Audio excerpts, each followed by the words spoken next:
Let's go. Come on, come on. Hey. Whoa, oh, whoa, oh, yeah, yeah, yeah. Whoa, oh, whoa, oh, yeah. It's time to make a difference. It's time to turn that page. We got to do the right things if we want brighter days. Cause things ain't getting easy and the road ahead is tough.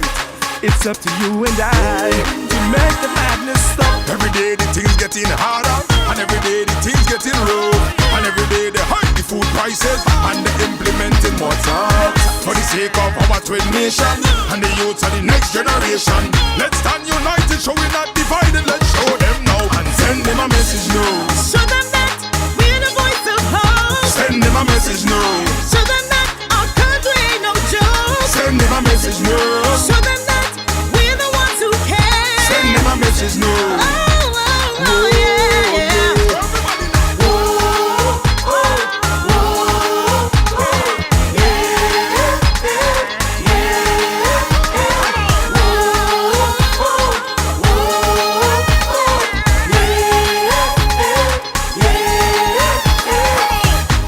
From a distance, look at the picture.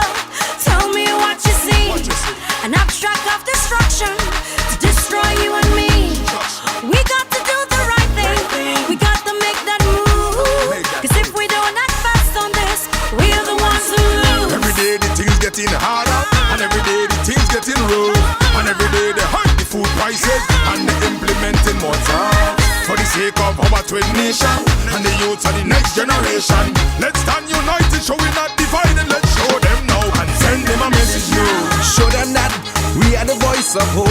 Send them a message now. Show them that our country ain't no joke. Send them a message now. Show them that we are the ones who care. Send them a message now. Oh, oh, oh, yeah, yeah.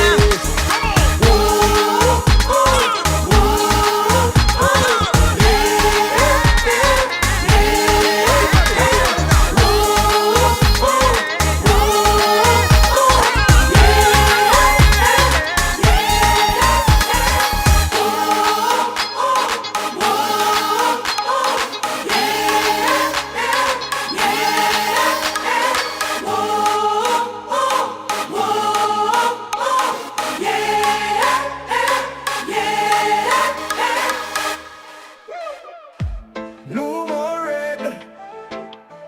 No more rain. No more rain. No more rain. No left foot, right foot again.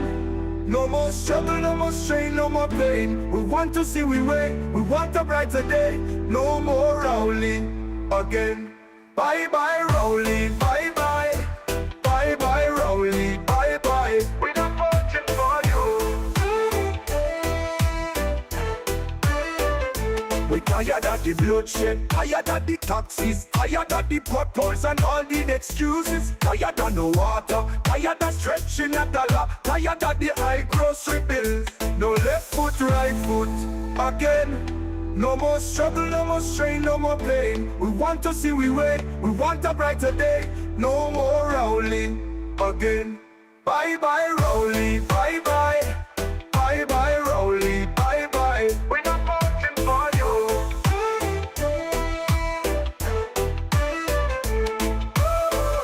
We tired of the bloodshed, tired of the taxes, tired of the potholes and all the excuses. Tired of no water, tired of stretching a dollar, tired of the high grocery bills. No left foot, right foot again. No more struggle, no more strain, no more pain. We want to see we way, we want a brighter day. No more Rowley again. Bye bye Rowley, bye bye. Bye bye Rowley, bye bye. Do you know that in 2016, 66 liters of diesel cost $100? Today, under the P&M, you get 20 liters of diesel for $100. The diesel you paid $100 for under the UNC now costs $327 under the P&M, which directly affects the cost of food, transport, and services. Guess who I'm voting for next time? Welcome to the United National Congress's Pavement Report. We take this opportunity to thank you for coming out and for all your support. Now, please stand for the national anthem and remain standing for the prayer. Thank you. Forged from the love of liberty in the fires of hope and prayer, with boundless faith in our destiny, we solemnly declare, side by side we stand,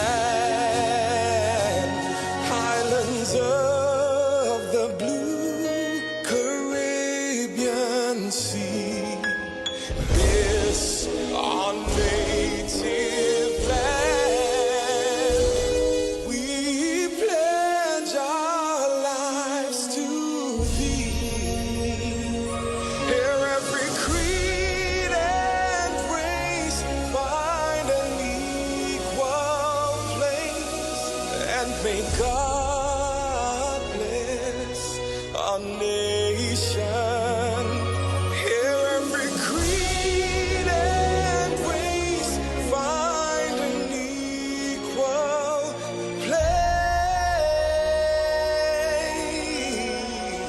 place, and may God bless our nation.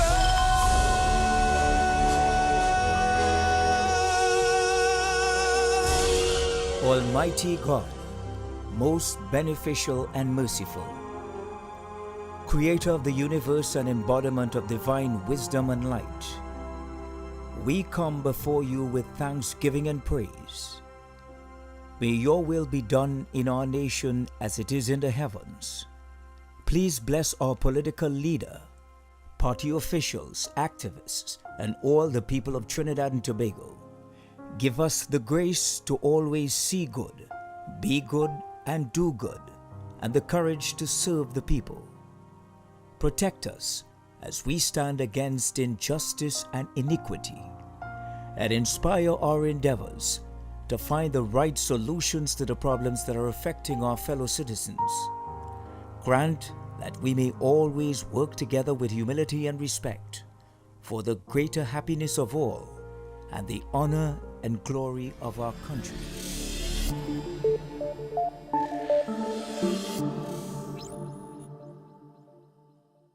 For the betterment of Trinidad and Tobago. I pray, O God, that you continue to bless us from the crown of our head to the sole of our feet. You take control of these proceedings, and you keep taking us out of difficulties in no other name but your sweet and precious name. I thank you, O God, for the political leader. I thank you for each person in no other name but in your sweet name. Amen. Thank you very much, Sister Romona Victor. You may take your seats. Good evening, my brothers and sisters of the United National Congress. Welcome to our pavement report. You are in the electoral district of Siparia West Faizabad in the constituency of Faizabad. And both Siparia West and Faizabad is the UNC territory. And it will remain so. We have a battery of speakers this evening. We are in for some interesting times this evening. As you know, the political climate in this country has been changing by the minute. And last week, as we say, the PNM is like a soap opera. Every week is a different chapter you're getting, a different something happening in the country. And so much has happened. We have a lot of speakers here this evening.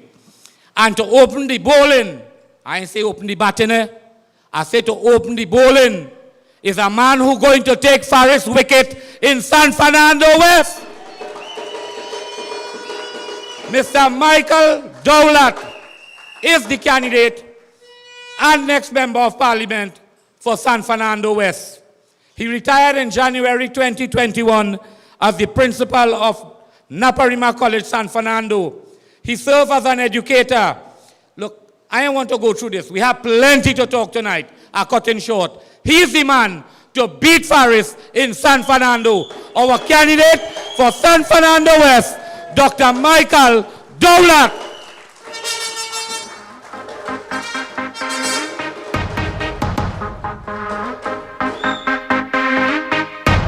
Thank you very much, Chairman. Thank you for that wonderful introduction. Good evening to our political leader of the United National Congress, Mrs. Kamla Persad-Bissessar, Senior Counsel, our DPL, our MPs, our senators, our councillors, all the men. Good evening, my brothers and sisters of our great party.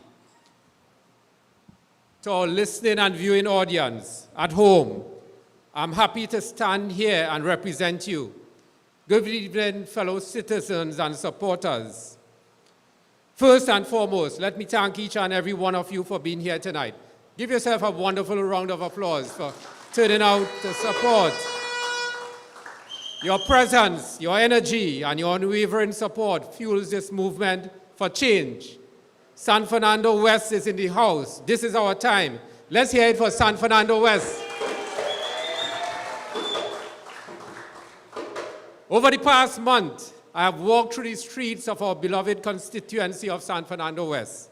I have sat with you in your homes, listened to you in your communities, and heard firsthand the struggles you face every single day.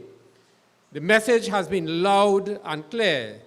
San Fernando West has been neglected, ignored, and left behind by an absentee MP who seems more interested in protecting his party than representing the people who elected him. We are dealing with rising crime, and yet where is the leadership? Families feel unsafe, businesses are struggling, and young people are left without opportunities. Our city drainage is a disaster. Some homes are at risk, and yet no action from those in charge. Potholes litter the streets. Crime and healthcare are high priority concerns. The San Fernando City Corporation, which should be at the forefront of serving our community, is being stifled. And who is responsible? None other than our current MP, the Minister of Local Government himself. So instead of empowering the corporation to serve our people, they have starved it of resources, neglecting our streets, our infrastructure, and our essential services. San Fernando West, you deserve better. You deserve leadership that listens, leadership that cares, and leadership that delivers. This is not just an election, it's a fight for the future of our city, our families, and our children. I stand here tonight ready to serve you, ready to fight for you, ready to bring change you deserve. So let us send a message loud and clear. San Fernando West is ready for new leadership. We are ready to rise. We are ready to win. Let's hear it for San Fernando West.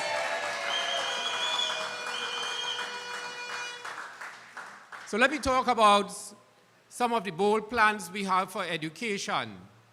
Under the leadership of Mrs. Kamla Persad-Bissessar, who will be the next duly elected Prime Minister of Trinidad and Tobago, we reaffirm the UNC's unwavering commitment to revitalizing the education sector, ensuring that every child has access to quality education and tools needed for success in a rapidly changing world. Under UNC government, education will once again be a top priority. Of course, number one, free laptops for all secondary school students. The reinstatement of the Laptop per Child program, which in PNM scrapped, ensuring that every secondary school child will receive a laptop to bridge the digital divide. Expansion of ICT in education, and all those things that go with it. Revolutionizing primary and secondary education. I spoke about this before. A comprehensive curriculum reform. Greater emphasis on vocational training and technical training. Greater emphasis on life skills education. When you look at young people, and I read recently about those 2 suicides, what is happening in our schools? I read about the bullying and the violence. And so, an emphasis on visual and performing arts, they call it VAPA, sports and cultural activities, developing patriotism. I want to especially mention all those schools who participated in the secondary school panorama, but two especially. From San Fernando Boys RCU placed first, and NAPS combined, which placed second. Let's hear it for them, our young people.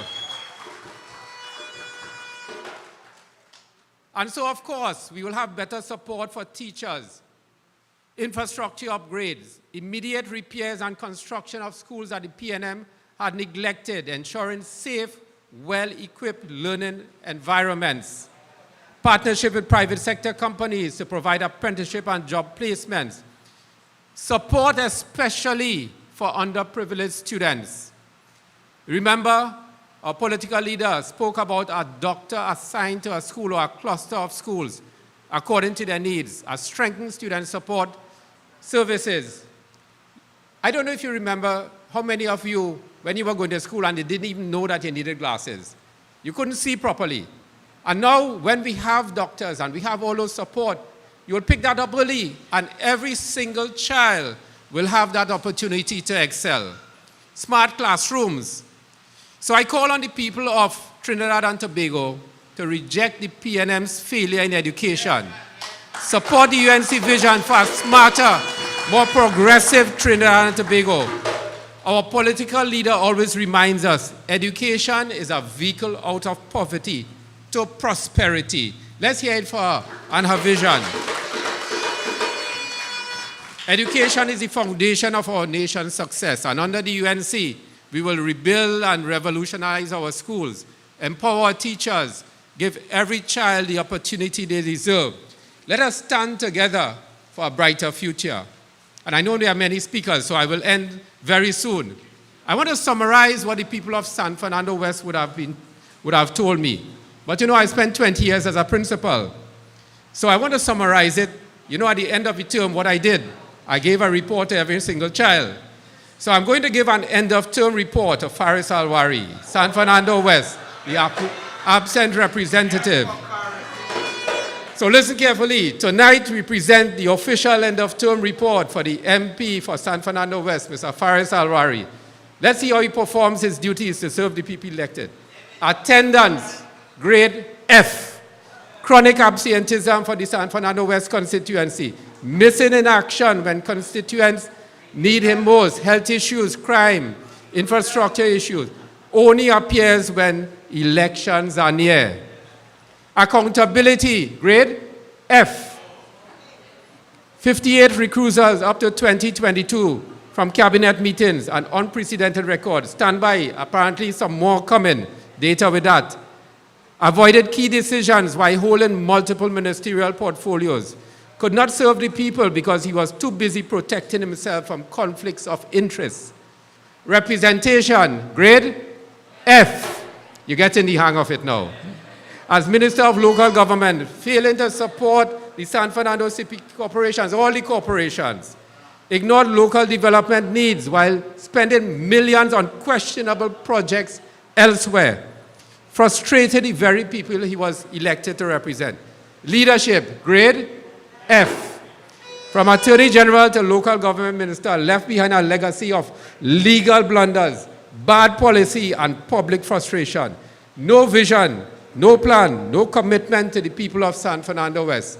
So my final remark on that report. Based on this dismal performance, we regret to inform Mr. Faris Alwari that he has failed the people of San Fernando West. He will not be promoted for another term. Instead, the people will give him a well-deserved dismissal at the upcoming general elections. San Fernando West, it's time to choose a leader who is present, accountable, and committed to real development. The leader is standing right before you, ready to serve, ready to deliver, and ready to put you first. Thank you very much, ladies and gentlemen.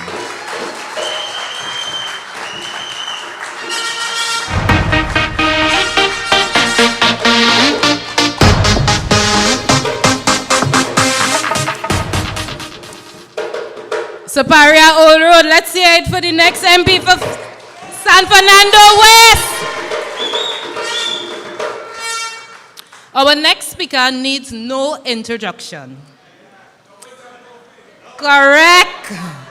Anil Roberts was elected to the House of Representatives in 2010 as a member for Dabadi Omera and was appointed by Kamala Prasad Visesa as Minister of Sports. We know that this gentleman secured the highest number of medals for Trinidad and Tobago. Let's hear it for Anil Roberts!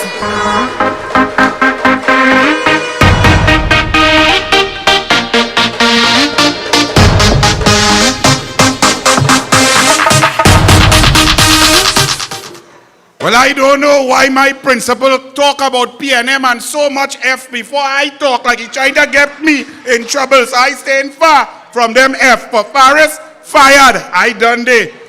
Ladies and gentlemen, good evening. UNC family, good evening. UNC warriors, good evening. There is a mystic blowing through the wind. And it says the country is ready for change. They're ready for Kamala Prasad Visesa to take her rightful place as Prime Minister of the Republic of Trinidad and Tobago.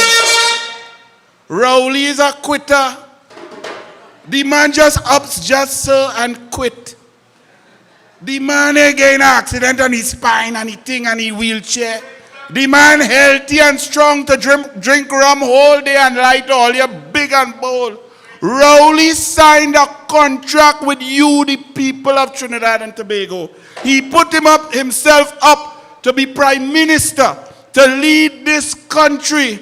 And when he is failing, and everything is failing, the economy is shattered, we can't get jobs, they cannot account for the money, the hospitals in a mess, the schools in a mess, it are more pothole than road. Rowley just quit. What a mama pool. The man, you know, and the media just talking. Imagine if you have children studying for SEA in about 2 months, and they're working for 3 years from standard 2, and the teacher pushing them, and they're doing their lessons, and they're doing their work, and then just so, with 5 months to go, 6 months to go, the teacher just ups and quit. Would you say that that is a good teacher? Would you continue to talk to him and say, don't forget about me? Or would you be ashamed of that quitting teacher, that coward? Rowley is a coward. Rowley breached the contract of the people, and therefore the PNM must be rejected. He did not have the testicular fortitude to finish the job that he asked for. Fire burn Rowley, fire burn the PNM. But all of a sudden you see the PNM media, they create a new name for a coward who choose a next coward to breach the democratic principles of the party, democratic principles created from mankind. Every rule of democracy, Rowley break in order to put Small Pin there, because he know Small Pin will not win the votes of the people. Yet the media does not call a spade a spade. They don't say, Rowley, you could not call a convention, you coward. Rowley, why you afraid the people so? Why you don't let Small Pin face the music? Rowley, what are you doing? They don't say that. You know what the media do? They come up with a name for Small Pin. Prime Minister designate. I want to look in the Constitution. Look in the original one, look in the Republican one, look on one that was there, look on recommendation, look on the people who went around to mamagai you about Constitution, and see where it has something called Prime Minister designate. The only time I see designated anything is on Netflix, that is designated survivor. But they may go survive because the people coming for all of them. But Small Pin is not the PM designate. He's the PM selected. By whom? A bunch of Lackram CPNM who have no merit. Without politics, without PNM, they would not be employed anywhere. Do you think anybody with the right mind would employ Terence Dialsing to do what? You wouldn't even employ he to wash your car because he go scratch it. Do you think anybody would employ Faris Al-Rawi, Al-growth hormone in the hair and all? It getting longer. It's best I start to take some too and pretend I have a wig. All of them PNM man started putting weave. I see Scotland here get long. I say, what do you boy? I say, boy, you have no shame. But who choose small pin? A set of people who are beholden to Rowley. Rowley say, I gone, I done, I quit. But hear what? All you have to take my small pin and I go screen and I go give you hands before the screening and tell you my hands clean with hands. And PNM had to take that. Was that good for them? We don't have to take that. Every citizen who is against dictatorship, tyranny, oppression, wickedness, corruption, and evil must vote out the PNM in a vengeance from Labre, Faizabad, straight up to Madrid, across the Shagaramas, and all through the middle, across the Tobago. We have had enough. Get rid of the quitters. He is not, Small Pin is not Prime Minister designate. He's Prime Minister coward. Afraid the people can't go, have to go to walk in Sangre Grande. He had to walk with the whole cabinet. Minister this, minister that. Wayne Sturgeon just say, let we walk, and a whole crowd reach. Only people with Wayne Sturgeon and the UNC. The entire PNM is vacuous. No one wants to see them.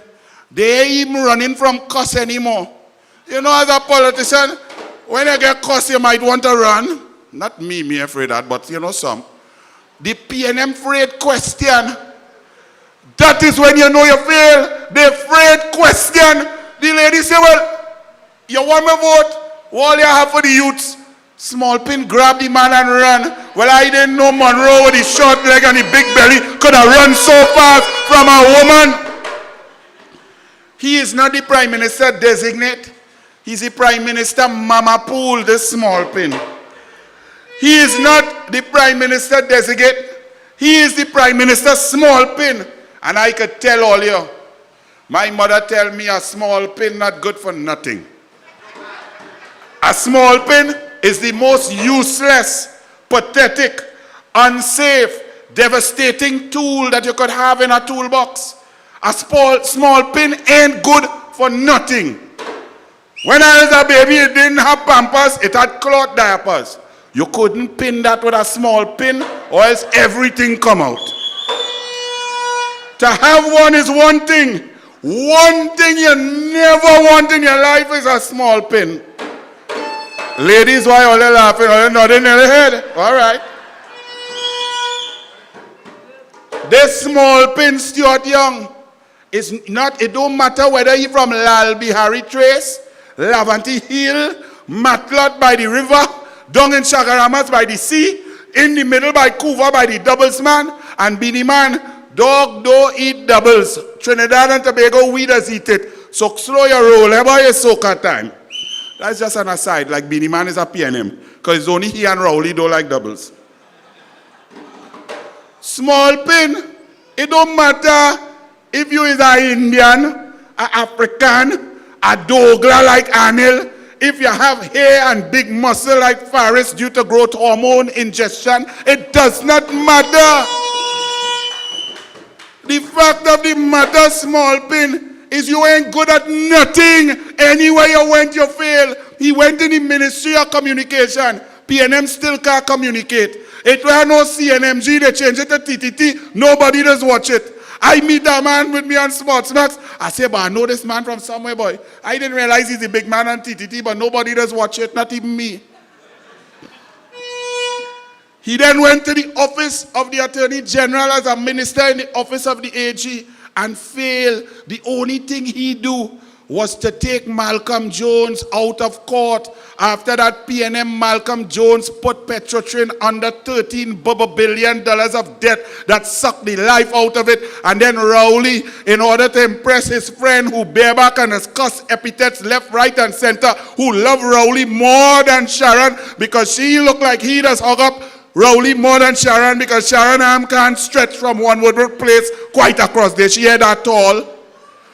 This bareback man who cussing Kamala all over the place, all of a sudden they shut down Petrotrin and Ball.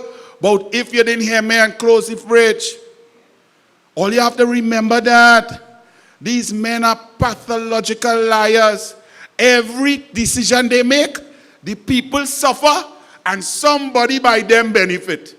Look, the Ball Jamaica, we buying thing, oil product. Well, I can't say it. We buying oil products from Jamaica. I'm glad for Jamaica because them take nothing and make something. We take everything and turn it to nothing. That is the magic of the PNM.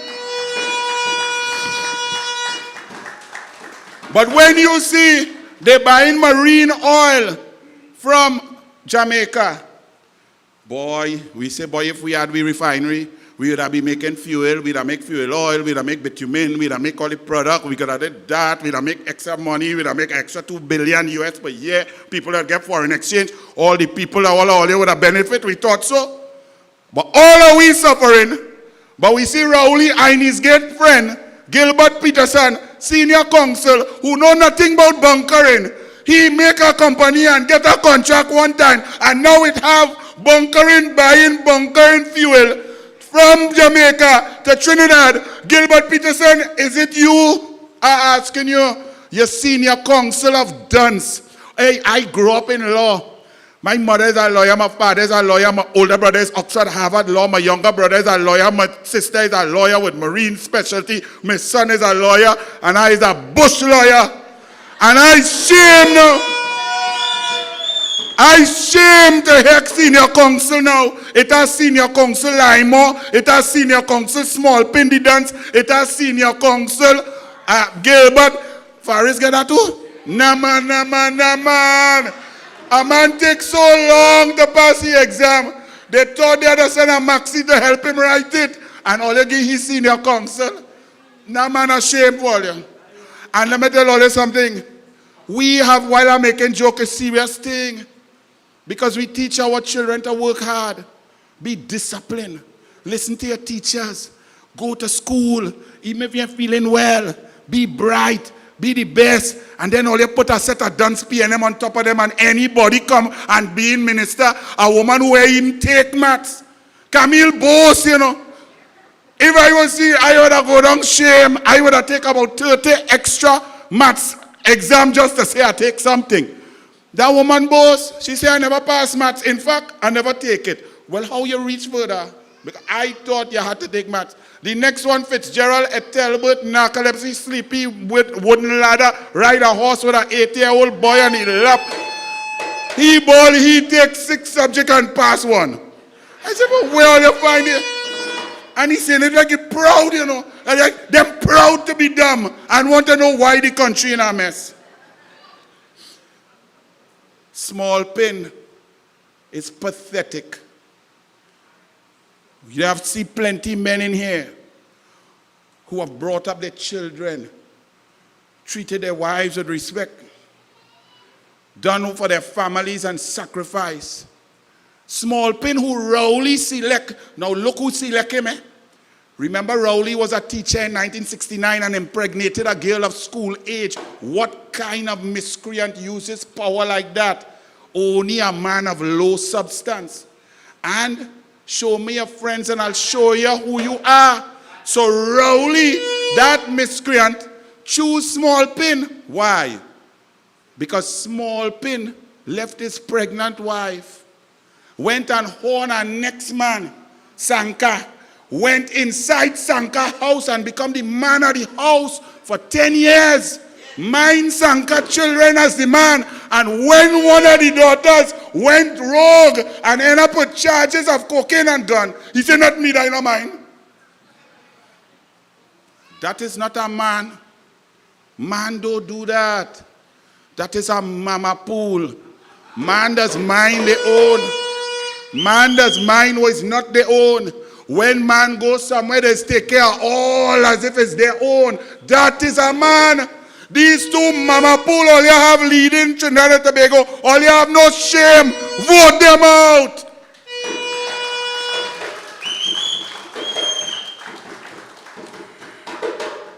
A small pin keeps you unsafe. It doesn't secure you. When you put on your seatbelt, there's a big pin. It's sticking. It's sticking good. Imagine if your seatbelt had a small pin. When you crash, you're dead. And when Small Pin was Minister of National Security, what happened to all of us, all of our citizens? 519 murders, 2018, 2019, 539 murders, a complete total failure. He then went into the Ministry of Energy and he crashed the entire energy industry from 20,500 jobs down to 10,200. He is half the woman that Kamala is. And all you're talking about Small Pin, bring Small Pin. He will get half the votes of Rowley and UNC will get 10 more seats and Tobago will go too. And Trinidad and Tobago will be done with Small Pin and Rowley. He's so blight and so ain't good. He went in other people's portfolio and crashed it. He went in the Ministry of Tourism, tried to bring sandals, tell the people of Tobago there's investment coming. Not one bit of investment. Rowley and Small Pin was going to borrow money for y'all to pay back, for your children to pay back, to build a hotel for Butch and hand it to him. Why Rowley want to do that? Who would have built the hotel? I could have tell you. Noel Garcia would have built it from UD Cut, just like Noel Garcia building airport, hospital, health center, sports stadium, police station, fire station, community center, every house in Trinidad and Tobago. Why? I could tell you why. About 7 years ago, I saw him coming out Alice Glen in Massey stores, with one big bag. I said, but what is that inside there? How much bargain and thing a man could buy? When I look at the bag, so I swear I see Rowley name on the bag. But I didn't understand why. And you all talk about corruption. PNM is the most corrupt entity in the history of the planet. From 1956 come forward, from O'Halloran and Pravat. You could ask Jean Miles. You could ask some of them, Nicole Oliveri now. She get fired and go quiet because she was doing the right thing to try and protect Trinidad and Tobago from ghost oil. Anybody who does the right thing, ask the Auditor General. They come to do a whole shimmy-dimmy because they want to put Suzette Martin to go up and Benjamin to preach and take instruction. They're talking about misbehavior in public office. But how Erla reach, how DCP Tojam reach, how this lady who went and kidnapped Brent Thomas out in Barbados, bounced on a little boy and charges disappear, how she reach, all of them reach. Because Rowley went by the President Paula May Weeks on August 11, 2021 and caused Paula May Weeks and Bliss C. Prasad to misbehave in public office. That is what Rowley did. So if you're investigating anybody in misbehavior in public office, start with Keith Christopher Rowley.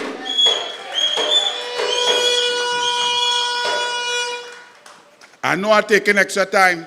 I burn all that diesel to talk to my people because the time is coming. And this is not no joke.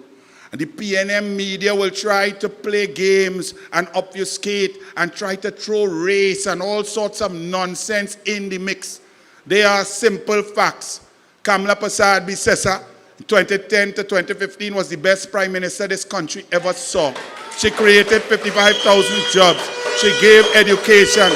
Tim Gopi Singh Fazal Karim had education opportunities going. The energy sector was booming. The gas that we got that is saving us right now was Kevin Ramnarayan and Kamala Prasad Bisesa. The roads were good there. The MIC centers were built by David Lee. The NESC centers. Gate went up from 320 million to 726 million. Kamala built hospital across the board. People were getting service. People was happy.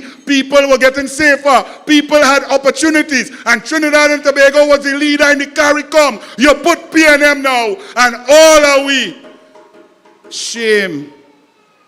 All of us have to bow our heads in front of Mia Motley, Barbados, in front of Jamaica, Wholeness, in front of other Caribbean countries, in front of Guyana, because Rowley and the PNM is a curse. They say God is a Trinity because we don't get hurricane, earthquake, and storm. But I tell you, I prefer hurricane, earthquake, and storm than the PNM. Vote UNC!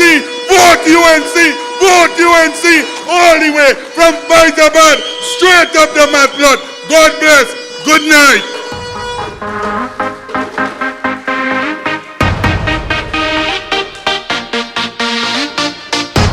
Thank you very much, the fearless Anil Roberts. We have with us here this evening Senator Sister Jolene John. We have with us the Member of Parliament for St. Augustine, Khadija Amin. We have with us Rudranath Inder Singh, the Member of Parliament for Couva South. We have Arnold Ram, MP for Caroni Central. And I see here our colleague from Caroni East, Mr. Dr. Sicharan. My friends, when UNC wins, everybody wins. And Dr. Dowlath, I want to take 2 minutes to give you some F's to give to Al-Rawi. You will recall, last month, Dr. Bodoe had put 2 questions to the Minister of Local Government pertaining to a bridge and a landslip at the cremation site. That bridge collapsed since July last year. Persons are traversing over a river by boat to get in and out of their homes.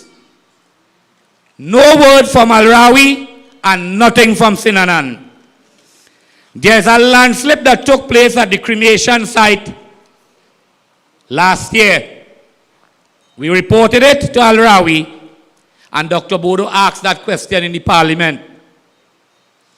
He said they have done an estimate to repair that landslip at a cost of $20 million.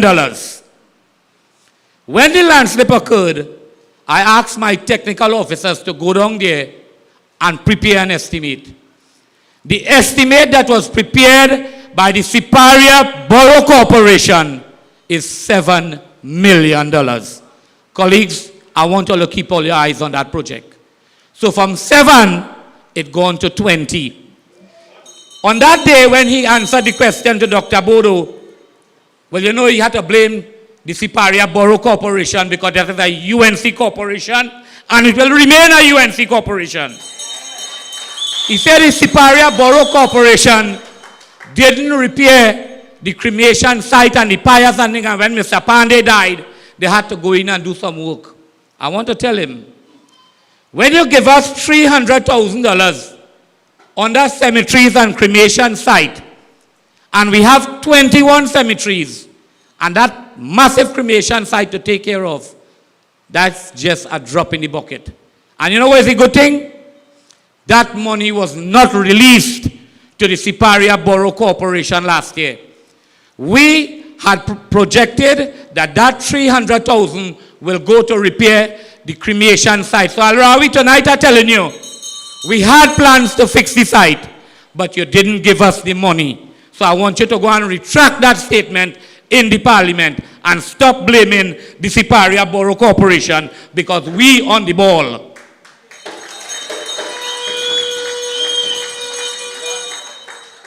The next speaker this evening is a man who really needs no introduction. I tell you, these PNM fellas just run when some of these MPs from the opposition start to talk. You see the government benches getting empty. This is one such man.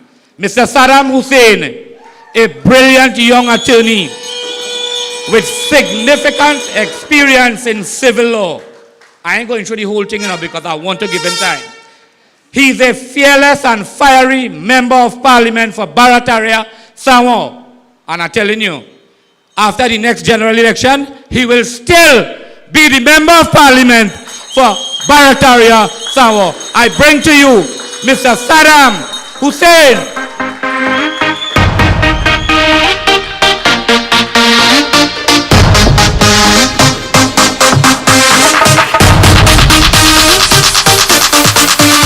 Because what don't kill you. Good evening, Faizabad. Good evening, Faizabad. I pay special acknowledgement to Dr. Bodoe, our resident member of parliament, who has hosted this pavement report, all other members of parliament, senators in the audience, and most importantly, the troops, the ground soldiers, the loyal people of the United National Congress.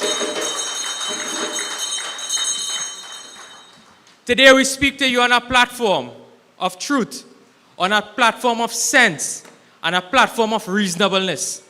Because this government that we have is a senseless, clueless, incompetent, failed administration led by Keith Christopher Rowley. Today, we have to suffer under Rowley and his 10-year reign, and now he wants to give it to Stuart Young. But Anil said that Rowley's a quitter, and that is true, because he know he curtail book in the next general election. He know he curtail book. This is a country without any leadership. Today, Trinidad and Tobago is embarrassed in the Caribbean. We were once the shining light, the beacon for the Caribbean, where we were the energy capital of this part of the hemisphere. Today we are buying fuel products from Jamaica. We have a refinery. Jamaica has a refinery, but they have no oil. We have a refinery. We have oil, and today we have to buy oil products and fuel products from Jamaica. How more embarrassing could Rowley place us in this country? We have recorded the highest murder toll in the history of our country in the last year. We have broken the record. This country has become a failed country under Keith Christopher Rowley, and it will only take a United National Congress government under the leadership of Kamla Persad-Bissessar to restore Trinidad and Tobago. Because when the United National Congress wins, everybody wins. When the UNC wins, everybody wins. When the UNC wins, everybody wins. Today, I know when I came in here, everybody has a question in mind, what you're going to say about Erla. What you're going to say about Erla. Tonight, I want to call on Stuart Young to break his silence on Erla Christopher. It has been about 4 or 5 days now that this scandal has taken over the news cycle in Trinidad and Tobago, and we cannot hear from them. All we heard is that Rowley said he disappointed with 2 carrots in his hand. He go on somewhere down Mayrhoo holding up 2 carrots and say, well, I disappointed with Erla. Rowley is trying to distance himself from Erla, but he cannot do that. Erla was Rowley pick. Don't forget that, you know. Erla was Rowley pick. And when we were in the parliament debating the nomination of Erla Christopher, we told them that she is nearing her retirement age and whether or not this will be the most appropriate candidate at this point in time. You know what they do? They ignore us, you know. And they had to now go to the cabinet to extend the life of her service for another year. And when that year was up, you know what they do again? They extended it for another year. And look at what happened today. Look, I have the 2 media release here. May 9, 2023, media statement, extension to the years of service of the Commissioner of Police. This was in 2023 to 2024. Media release dated the 13th of May 2024. Service of Commissioner of Police extended by order of the President. The Cabinet has today, May 13th, 2024, advised Her Excellency under Section 75A of the Police Service Act to extend the service of Mrs. Erla Harewood Christopher in the Office of the Commissioner of Police for a period of 1 year with effect from May 15, 2024. So when Rowley trying to run away from what happened with Erla, Rowley is responsible for what is taking place in this country. 2 times the cabinet has agreed to extend her nomination or her term of service. 2 separate times that they have done that. But let me tell you something. I don't hold no brief for Erla Christopher. I am not here to defend Erla Christopher. I believe she was a failure. I said it on many occasions that she has failed. Under Erla watch together with Fitzgerald Hines. You remember they used to rub shoulder with each other, you know. Them was buddies, you know. They used to appear in press conference together with each other. And now today, the woman get locked up, nobody want to see she. But that is a clear example of the PNM. The PNM it always has snake in the valleys. What you expect a snake to do? Come and pat you on your head? It will bite you. And today we are warning public servants, do not do the dirty work of the PNM. Do not do the dirty work of the PNM. You will end up just like Erla.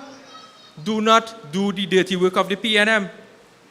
But this raises a very critical point here. The Police Service Commission, which is in charge of nominating, selecting, sending the names to the Parliament of the Commissioner of Police, is the only constitutional authority which can discipline a Commissioner of Police, suspend or terminate a Commissioner of Police, according to the Constitution. We now have a letter which was only revealed to us about 4 days after this entire debacle. A letter dated the 31st of January 2025 from the Police Service Commission to Mrs. Erla Harewood Christopher. And the letter reads, arrest and investigation into misbehavior in public office. And the Police Service Commission is indicating that it is in receipt of communication dated the 30th of January 2025 from Deputy Commissioner of Police Intelligence and Investigation. All you know who is that? That is Suzette Martin, stating that on the 30th of January 2025, you were cautioned, informed that you are a suspect in an ongoing investigation into misbehavior in public office, and were then informed that you were under arrest. The letter goes on to say, you must cease to report for duty and cease to discharge the duties of the Office of Commissioner of Police with immediate effect until further notice. Letter dated 31st of January 2025. I think Erla was still in police custody at this point in time. So I don't know if they handed this letter in the police cell. But this letter is critical because according to industrial law and industrial good practice relations, this letter neither said Erla has been suspended. It neither said that she was terminated. It did not say that you should proceed on administrative leave. It didn't buy out her contract. So is there a vacancy in the office of the Commissioner of Police? This was an opportune moment, a golden moment to get rid of Erla, and I feel they screw it up. I feel they mess it up. Because in this letter, it doesn't tell Erla she's suspended. It doesn't tell her she's terminated. It does not tell her stay home because you are on administrative leave or you buy out the contract. So now we beg the question, is there really a vacancy in the office of the Commissioner of Police? And we as parliamentarians are summoned to go to the Parliament tomorrow to debate the nomination of DCP Benjamin to become the Commissioner of Police. So is the Parliament engaged in an exercise that may in fact be unconstitutional? Again, PNM governance style. This is a very critical and important matter. Again, I say I hold no brief for Erla Harewood Christopher. That is not my responsibility. As I said before, I believe she was a failure. And then you see something strange. The last time I saw a press conference with people stand up in the back of somebody reading a letter on a desk was Abu Bakr, you know. When I saw that press conference with Suzette Martin at the police admin building, it seems as though they have overthrown the TTPS. It was akin to a coup. And today, that is all the machinations of the PNM now rolling out in front of our eyes. We must be careful. They have collapsed the TTPS. They have collapsed the SSA. They have Hines leading the Ministry of National Security. That is why we are in this position today. But I also want to raise another critical point with you because you have to be educated and understand the implications of what is taking place. There's another very important point. If according to the Police Service Commission in this letter. Earlier here with Christopher is not the Commissioner of Police, that there are no Commissioner of Police since the 31st of January 2025. Then who is regulating? Who is doing the business of the Office of Commissioner under a state of emergency? Who is doing that? And I brought with me the emergency powers regulations. This is the one that gives the law enforcement, the police service, the powers under SOE. This is what the Commissioner of Police, not the Deputy Commissioner, not the Assistant Commissioner, is allowed to do under the law. The Commissioner of Police is hereby authorized to exercise the following powers: prohibit or restrict the possession or use by any person of any body or person or specified articles. Impose restrictions in respect to their place of business or place of residence. That simply means putting somebody under house arrest. To prohibit persons from being outdoors at specific times. To notify persons of their movements. Who is doing this business if there is no Commissioner of Police? This is the second time that the PNM has acted in such a manner that we are left without a Commissioner of Police. When we had the SOE, the state of emergency for COVID, we never had a Commissioner of Police then. We are under our next SOE and we don't have a Commissioner of Police again. Who is doing the business of the police? This is a very critical time where certain human rights are suspended under the Constitution. We have to ensure that when law enforcement go out there, they have something called intelligence. You know who they sign off on the warrant to do interception?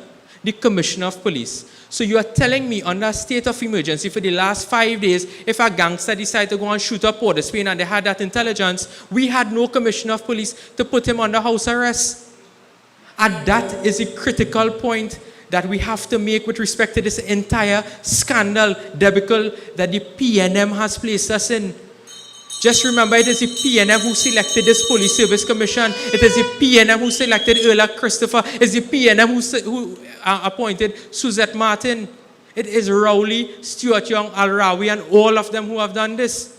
And that is why we must get rid of all of them. We must get rid of all of them. And then there's another matter. Rowley is telling us, look, we are now being told, because this thing is like a jigsaw puzzle, you have to put the pieces together. Last year, Rowley telling the Parliament that the SSA is bringing in sniper rifle and that there was a plan to destabilize the government of Trinidad and Tobago. There was a coup being planned by the SSA and he called names in the Parliament. Today, we have now learned that it is alleged that it's the Commissioner of Police who may have authorized the importation of these weapons. Could you imagine if that happened under Kamla Prasad Visesa government? Would have burned down Tong. Tong would be on fire. Today, Rowley playing golf on the golf course. Stuart Young getting cussed up in Grandy as he pushing steel band in the savannah. And we must take that. We are calling on them to call the elections now. They have to get out of office. They have to get out of office.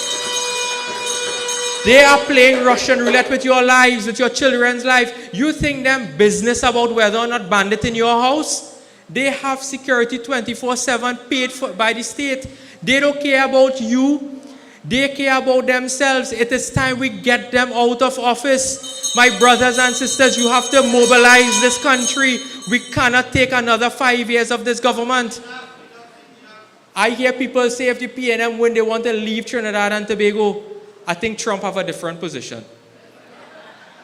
But today, my brothers and sisters, we have to mobilize. We have to mobilize. And I am calling on you people of Faizabad to be vigilant in the next election. Because what I am about to tell you is a very important matter that came to my attention this week. The political leader of the UNC has called for election observers, both international and regional observers. You all remember that? And Rowley said he have the letter by his desk. Apparently he signed the letter and he sent it to CARICOM. So CARICOM now will be the body who will send election observers to Trinidad to ensure that the elections are being conducted in a fair manner. It has been brought to my attention, and I cast no aspersion on any person. Do you know who is the Assistant Secretary General of the CARICOM? None other than the wife of the Attorney General, Reginald Amo, Senior Counsel. So CARICOM, and I cast no aspersions on CARICOM, I cast no aspersions on the goodly Mrs. Solomon or the Attorney General. But there must be an appearance of fairness. There must never be an appearance of bias in these matters. So if Mrs. Solomon, the wife of the Attorney General, sits in the CARICOM Secretariat as the Assistant Secretary General, how do you expect us to feel about the observers that comes here? And I cast no aspersions on the fairness of the observers. But that is a matter I believe should be raised in the national interest. That is a very important matter. So my brothers and sisters, if we vote resoundingly and we come out in our numbers, they could try how hard they cannot thief this election from us, because the will of the people is the will of God. And when the people speak, that is the voice of God.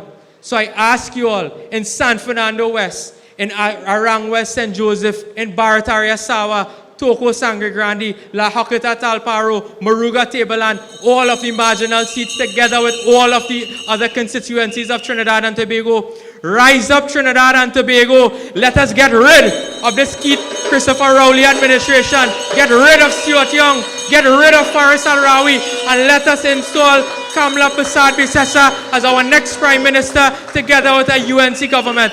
I thank you very much, Faizabad, for your love.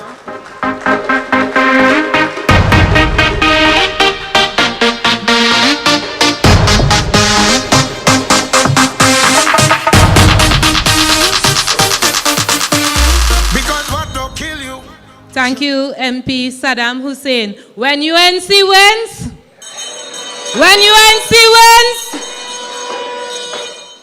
I want to welcome Senator Jayanti Lakshmidial and MP David Lee to Faizabad. Thank you very much for having you here. Our next speaker is known as the Peppermouth MP. All you know who I'm talking about? Faizabad, all you know who I'm talking about? The Peppermouth MP serves as the Member of Parliament for Princestown. He also serves as the Central Coordinator from 2022 to 2024. He is the Shadow Minister for Public Utilities. He holds a Bachelor's in Government and International Relations, a postgraduate degree in Communications, and a diploma in Law. Let's hear it for Barry Padarath.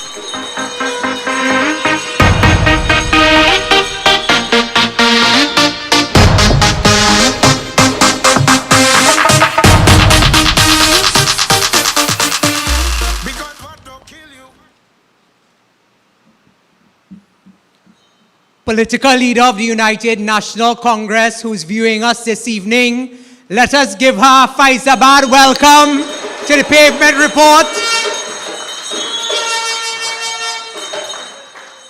A soft-spoken, a kind-hearted, a gentleman. You know him as your own Dr. Lackram Bodoe here in the constituency of Faizabad. Thank you, Dr. Bodoe, for hosting us this evening. I see several of my parliamentary colleagues here this evening, members of the National Executive, our own chairman, MP Dave Tanku, who's a resident of the constituency of Faizabad as well, our deputy political leaders, David Lee, deputy political leader, Jillian John, and I believe the lion is here somewhere, roaming, Dr. Rudal Munilal.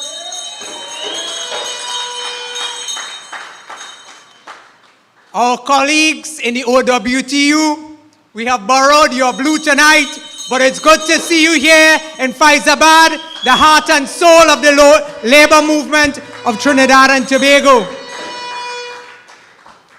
Brothers and sisters all, a few days ago, the Prime Minister visited the constituency of Maruga Tableland.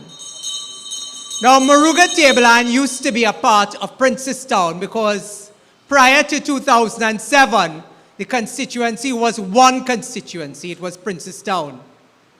So the Prime Minister journeyed on Friday last. Usually we'll have a sitting of Parliament on Friday. But the House of Representatives have been on leave to a date to be fixed. This is 2 going on 3 weeks. The House of Representatives has not sat to do the people's business. The Prime Minister journeyed there on Friday. As Saddam told you earlier, the next day the Prime Minister and several members of his cabinet, including one Rohan Sinanan, was photographed on all newspapers with 2 fish in their hands. Well, Saddam told you it was a carrot, but I looked a little closer. It was really catfish. Now you see, I listened carefully to what the Prime Minister and Rohan Sinanan had to say in Mayrhoo Tableland. And I could understand why they were holding catfish. In the young people language, there's something called catfishing. And I'll explain to you what catfishing is. Because exactly what the Prime Minister and Rohan Sinanan said in Mayrhoo Tableland was nothing short but catfishing. Catfishing is the process of luring someone into a relationship by means of a fictional persona. That is what the dictionary has. This is not a word that I'm making up. It says that catfishing is a process of luring someone into a relationship by means of a fictional persona.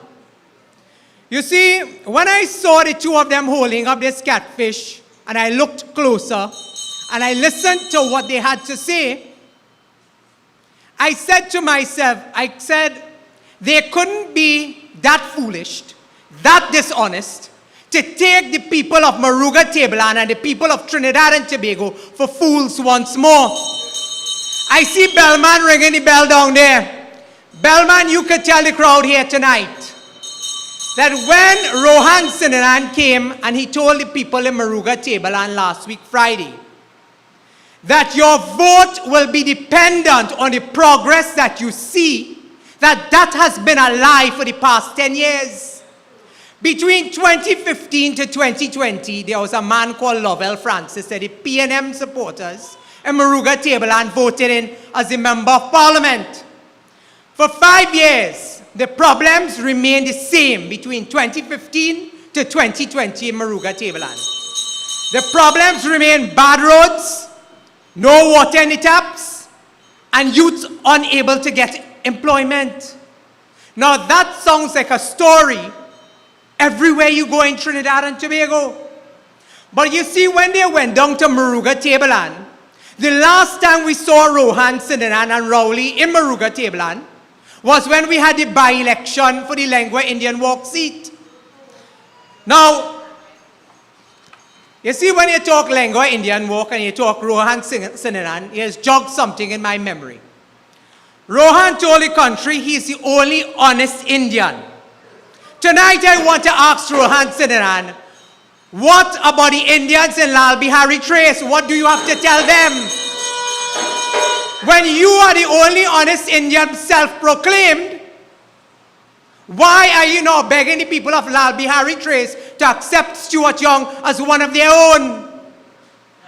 You have spent all of your time distancing yourselves from almost half of the population, going down in Mayrhoo Tableland to pull wool over the eyes of the people of Mayrhoo Tableland once more. But they will not be fooled by that. You see, when you were catfishing with 2 catfish in your hand, hugging up Rowley on one side, Kazim Hosein on the other side, telling the people of Mayrhoo Tableland that the only way that they will see progress is if they vote the People's National Movement. What you are essentially telling them is when they voted you in 2015 to 2020, you treated them with nothing but scorn, disdain, and malice. And why did you do that to them? Water is one of the main issues affecting Mayrhoo Tableland. Now it affects you here in Faizabad. It affects Oropuch West. It affects Separia. When Kamla Prasad Bisesa was the Prime Minister of this country, 71% when we demitted office had a 24/7 supply of water. Anil Roberts and I sit in that joint select committee. in February of 2023. So when I have to listen to Marvin Gonzalez stand up in the parliament and talk hogwash and foolery, Anil and I can tell you we were in that joint select committee. And when we questioned and we peppered WASA officials, we said, when Kamala left in 2015, tell us what was the water supply. They said sheepishly, they said it was 74%. We say, how much? They say 74%. And we say, we can't hear you. Tell us how much was it the whole country was getting. 74%. Anil saying it's not 74%. It's 74%. But brothers and sisters, do you know, in that same joint select committee, all of Trinidad and Tobago, when they surveyed, and this is not the UNC, this is WASA telling a joint select committee of the parliament this, when we asked them what, and this was 2023, how much of Trinidad and Tobago was receiving a 24/7 supply of water. In 2023, again, dropping their voice, talking under their breath, 16%. 16%. So when they come last week, Friday, to tell Grand Shame in Mayrhoo Tableland that the only way that you will see progress is under People's National Movement government, ask them where were they between 2015 to 2020. I heard Anil Roberts told you earlier, he said you want to talk about corruption, you want to talk about thieving, you want to talk about squandermania. The PNM has ruled this country for over 75% of Trinidad and Tobago's independent life. Now I'll tell you, Rowley don't like to hear me inside the parliament. Hanks don't like to hear me inside the parliament. Because you see, from 2015, when I stood up in the parliament and I told them, I said, look at your constituency. Look at Laventille West. Look at Laventille East. Look at Port of Spain South. They have voted nothing but People's National Movement for all of Trinidad and Tobago's independent life of over 60 years. And look at the squalor. You have left your own people in suffrage and in bondage for over 62 years in this country. You had the opportunity to fix the problems in public utilities, basic things like water in this country, in a constituency like Mayrhoo Tableland. Mayrhoo Tableland, over 80% of the constituency gets water once per week. Once, and that is if they are lucky. Brothers and sisters, on Friday when they told Grand Shame, they said if you give us the vote, we will fix your water problems. In the budget of 2022, in the budget of 2023, they told the people of Mayrhoo Tableland, and I'm pleading with the people of Mayrhoo Tableland tonight, because you must go into this general elections with your eyes wide open, knowing what to expect from the PNM. You have had them for 62 years, and they have kept you in the bondage and squalor that you exist and live in today. You had paradise under Kamla Persad-Bissessar for 5 years between 2010 to 2015. You had opportunity. Your children got laptops in their schools. You got roads in your community. You got water. Brothers and sisters, when they told the people of Mayrhoo in 2022 and 2023, and our sister, our MP there, Michelle Benjamin, has been fighting tooth and nail to get a reliable supply of water inside and outside of the parliament. You know what was their answer to the problems in Mayrhoo Tableland with respect to water? They said in the 2022 budget, they came and they repeat the same lie in the 2023 budget. And they expect us to believe the lie again in the 2024 budget that they read in October, that they will build a desal plant in Mayrhoo Tableland. So when we heard it in 2022, we heard it in 2023, we heard it in 2024, I told my staff, I said, let's do a word search in the budget documents because I cannot find it anywhere. When we did the word search in the budget documents, we looked in the infrastructure development plan. We looked in the social sector plan, the public sector industrial investment program. There is no funding that has been assigned for the desalination plant in Mayrhoo Tableland. But our sister, Jerlene John from Tobago, she will tell you because she's from Charlottesville.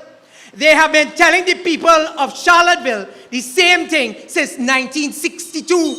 Today I went back and I checked that Eric Williams has been promising the people of Tobago desalinated water since 1962. And once more, Marvin Gonsalves goes there, and I want to big up Faith Brenner, the Deputy Chief Secretary in the Tobago House of Assembly, for putting Marvin Gonsalves and the PNM in their place with respect to WASA when they went in an effort to hoodwink the people in Tobago. The people in Tobago are not foolish. I'm asking the people of Mayrhoo Tableland and the people of Trinidad to also not be foolish. These two desalinated plants that they have promised, they got the funding from the IDB over 3 years ago. So every time, Dr. Bodoe will tell you, the mayor told you that they say the problem to fix the show of peace is money. You are not dependent in terms of bringing about these projects with respect to grant funding. You are not dependent on the contingencies in the consolidated fund. This money was already allocated through an IDB loan of over $200 million that were acquired over 3 years ago. So the issue is not money. The issue is the political will and the people, the plans, the process, the machinery to get the job done. Brothers and sisters, I want to move away from the issue of water to the issue of electricity. But I want to come back to the issue of water in a few minutes. But let us deal with the issue of tea and tech. A few months ago inside of the parliament, and I always say, if it was not for your political leader, if it was not for your soldiers inside of the parliament, then the PNM would have ride roughshod over this country. We have been standing in the gap for you with respect to what is happening with the Regulated Industries Commission recommendations that has gone before the Cabinet of Trinidad and Tobago in terms of raising your water and electricity rates. We filed a question in the Parliament a couple months ago. It was myself and MB Indar Singh questioning the Minister of Public Utilities. Today, we have found out that as of April 2024, the government owes T&Tech over $1.8 billion. But when T&Tech workers ask you, and Indar Singh has been talking about it, when T&Tech workers are asking to give them $2 more to buy bread to put on their tables, they're telling you no, you can get 1%. But Rowley at the end of February, for the first time, will receive $87,000 a month. And I've been saying to you, brothers and sisters, when you see Rowley jump out of himself in December and he told you he going, but in January he's still sitting down in the office of the Prime Minister. In February he telling you he had to go CARICOM meeting. In truth and in fact, the reason why he was still staying on as Prime Minister is that the administrative arrangements to collect the new salary of $87,000 does not come on stream until the end of February, and that is why he's staying until February. So brothers and sisters, we threw out a challenge to the Prime Minister. It was reported on every news network when I said, Prime Minister, tell the country if it is true or if it is not true. Up to now, the Prime Minister has pip. The Prime Minister is not saying. But we know, because we have been calling him out from day one on the issue. It was your United National Congress members in Indar Singh, myself and the political leader who had to smoke them out when we dropped the SRC report. But brothers and sisters, sometimes our memories are too shallow. And when Anil told you tonight, you must remember who was the man who shut down Petrotrin because his best friend was caught in a scandal with over $200 million in fake oil. Do you remember who was that? Do you remember? Do you remember the man who took away laptops from your children? Do you remember? Do you remember the man who told you that you could not get more than 1%, but he gave himself $87,000 a month and then told you, bye-bye? Ladies and gentlemen, the employees of TNTech today are feeling the consequences of a malicious and callous government who has very little conscience or no conscience at all to be perpetrating upon the people of Trinidad and Tobago one of the worst acts of indecency on the working class population. And that is why when I see our brothers from the OWTU walking hand in hand with our candidate in San Fernando West, Dr. Dowlath, they understand what it means. What it means to take money out of your pocket, to take bread out of the mouths of your children. I told you I will come back to the issue of WASA. Tonight from this platform, I want to ask a very pertinent issue. You see, in TNTech, we told you when they were doing these consultations that there was a three-pronged process to increase water and electricity rates. TNTech has to submit a business plan to the Regulated Industries Commission. That was done. The Regulated Industries Commission will then call in everybody, all the stakeholders, and tell them, let us look at ABCD. That was done. The final step was the public consultations.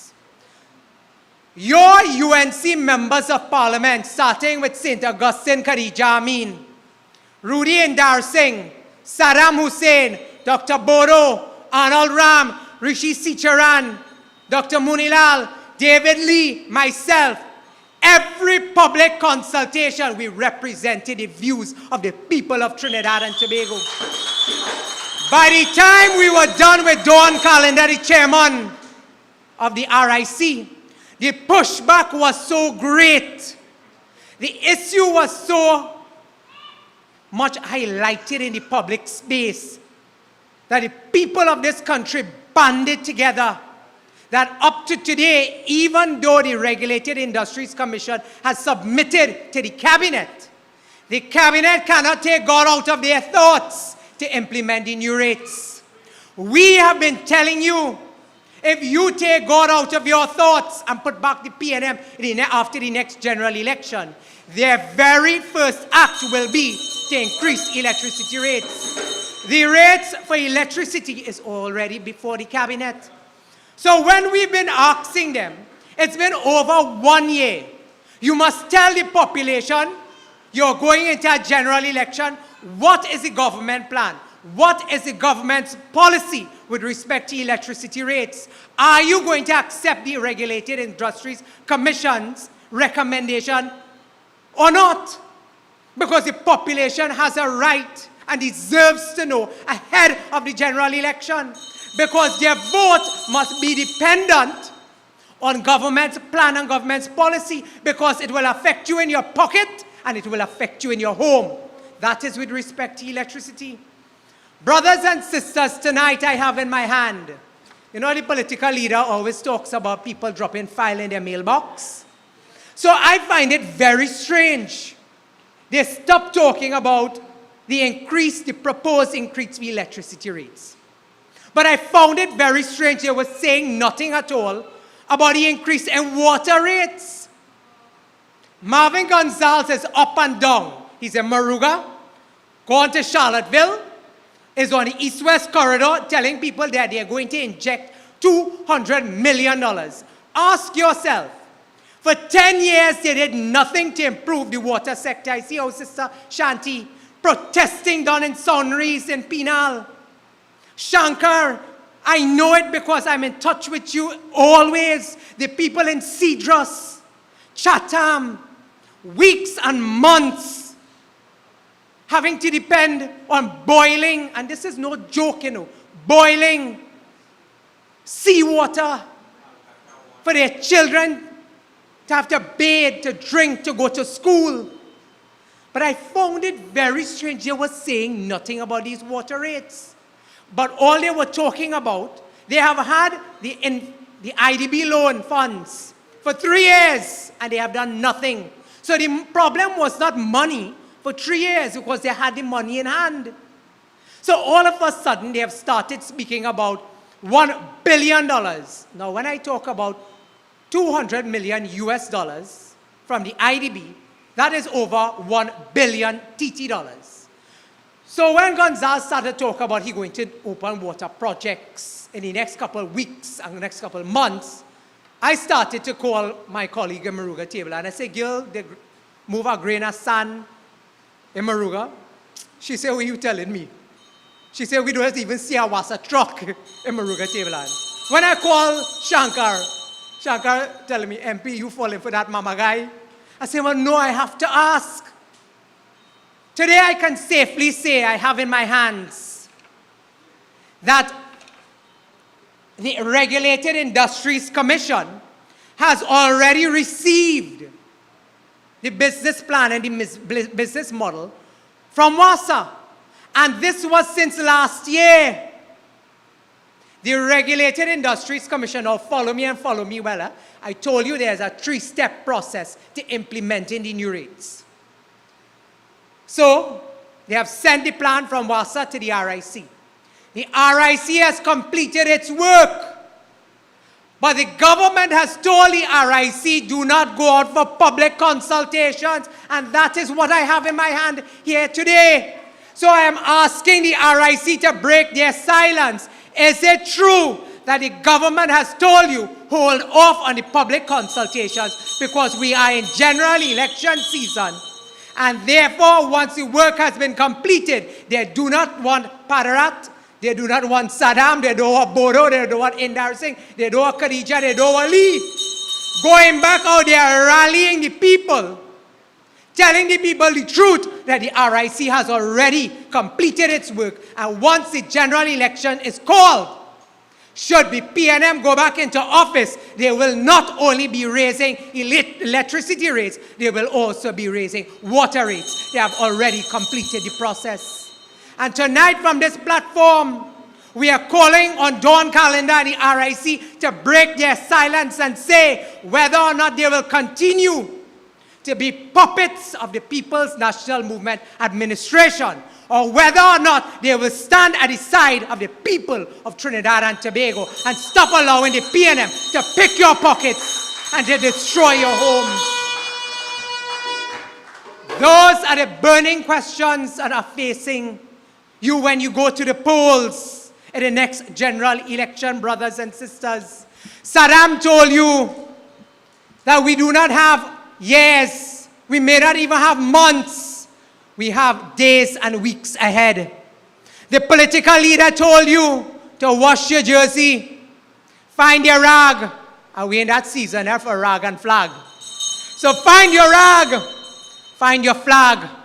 But I want to tell you, brothers and sisters, you must find the fire in your belly and the steel in your backbone to stand up and fight for your party and stand up and fight for your country.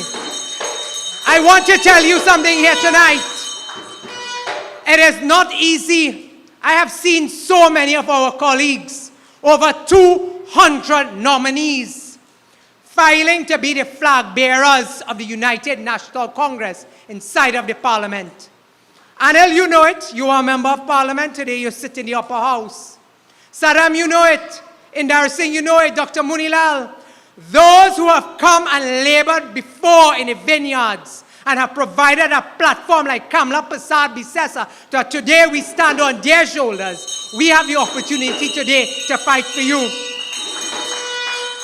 It has not always been easy. I remember when I first became a member of parliament, deputy political leader John told me, she said, I like you, you know. I said, you like me? She said, yeah. I said, why you like me? She said, because when they shout at you in the parliament, you shout back. She said, when they jump up and cuss your ears, jump up and cuss them back. And she said, when they go low, she said, when them go low, you go below. I have never believed in all my time in politics that politics is for the weak. And that is why I tell you here tonight that we have the fire in our belly and the steel in our backbone. It is not always easy. And that is why I tell you tonight, over 200 people have filed their nominations to be a member of parliament in our great party. But when you go into that parliament and you have to battle, you have to have courage, but you have to have the intellectual capacity to be able to speak on the bills, the motions before the parliament. Today, as we go into the next general election, I can safely tell you, you have had stalwarts standing in that parliament, seeking your interests and fighting every step of the way.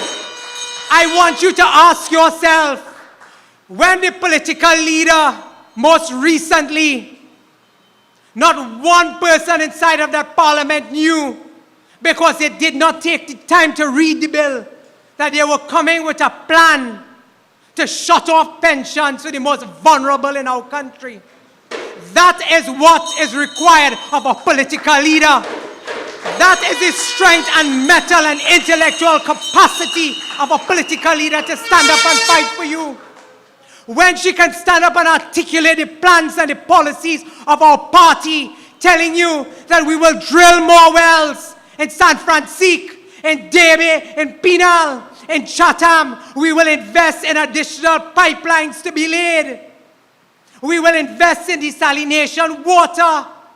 That we will change out the aging infrastructure that is causing collapsed homes in Tableland, in Manticool, in Sahara Trace, in Diego Martin.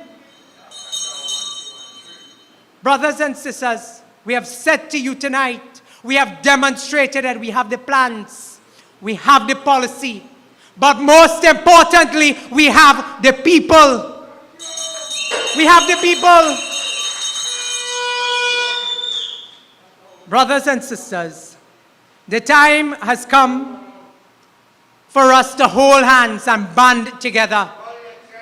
You are seeing what is happening in Wassa. I've told you what is happening in TN Tech. You see what has happened in TSCT with Lisa Agard.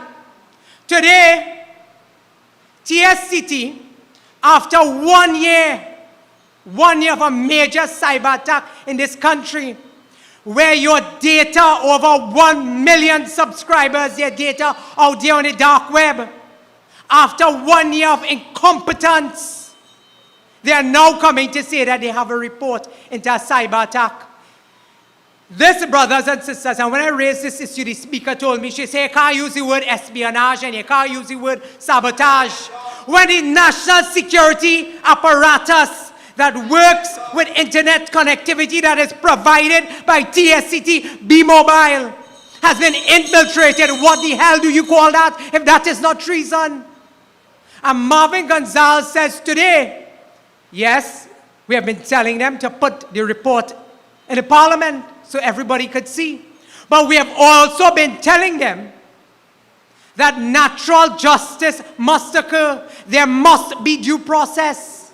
And therefore, if there are employees who have been named in the TSCT report, have provided a legal challenge with the contents of that report, then natural justice and due process requires them to go to the courts to seek redress. But ladies and gentlemen, brothers and sisters, Saddam has told you what is happening in the police service, and there's more to come. You know, before I leave tonight, I want to address, I called Saddam earlier today. I said, but Saddam, you know, I sit next to Dr. Munilal in the parliament, and I heard Rudal tell them, when they came with the nomination of not Erla Harewood Christopher, when they came with the nomination of Suzette Martin, DCP. Dr. Munilal was the contributor from the opposition bench. And Dr. Munilal said to them across the floor when he stood, he said, but this is not the same woman who undercharged herself. Now, the Police Service Commission sends the nominee to the president then sends it to the parliament, and the government determines whether they support what the Police Service Commission has sent. So when Dr. Munilal stood up and he said, but wait now, this woman has a police charge. There are complaints against her. She's on bail. And you are telling us, the government that is, that you are going to support Suzette Martin to become the DCP. We said no to that. I remember very clearly we said no to that. Do you know today, they're telling Erla Herwood Christopher, who is not on bail, who has not been charged, that she cannot serve as police commissioner. But Suzette Martin is the woman who leading the investigation against Erla Christopher, who was under charge and who was on bail. If this is not a fetting here, this is madness. This is madness. But ladies and gentlemen, brothers and sisters, these are the machinations of the PNM. The political leader always tells us, she says, when the PNM's back is against the wall, that is when they are most vicious. They are lining up their ducks in a row. They are lining up their ducks in a row. They are hand-selecting people. Now, we knew from day one, Erla wasn't too bright. He didn't have a rocket scientist that was needed to tell you that. All she had to do was open her mouth. Then I heard the pastor yesterday, and I heard somebody say, well, if you couldn't get worse than Erla, then you get the preaching pastor. And when you listen to Suzette Martin in the press conference, you really join with all of them, and when you say, God help us, God truly help us. But ladies and gentlemen, brothers and sisters, we are connecting the dots. We are connecting the dots, but this government does not have a plan. They do not have a policy to take us out of the morass that we're in. And we ask you to stand with us. Will you stand with us? Will you stand with our great party? Will you stand with our political leader, Honorable Kamla Prasad-Bisesa? Will you put fire in your belly? Will you put steel in your back? Will you stand for home invasion laws? Will you stand for lowering and getting rid of the dreaded property tax? You must know when you go outside here that your party stands tall and stands with you. Brothers and sisters, tonight I say to you, forward ever, backward never. Long live our great party. Long live the Honorable Kamla Prasad-Bisesa. And long live the people of our nation, Trinidad and Tobago. I thank you.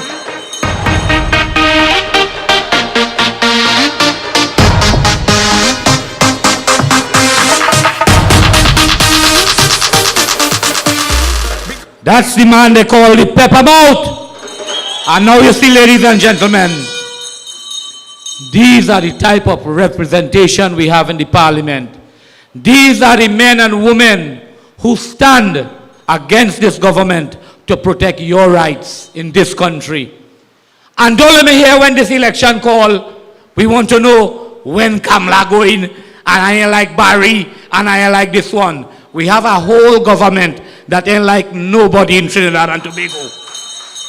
So don't tell me you're like Padarath and you're like Indar Singh. Rowley government ain't like nobody. What have they done for you in the last 10 years to make your life better? It's misery, pain, suffering. That is all you getting from this wicked government. They know they're going to lose the election. You know why Rowley going 110? He want to make sure that Stuart Young get a little 2 months acting, so he go get a little pension for 87,000 when they lose the election too. My friends, when UNC wins, everybody wins.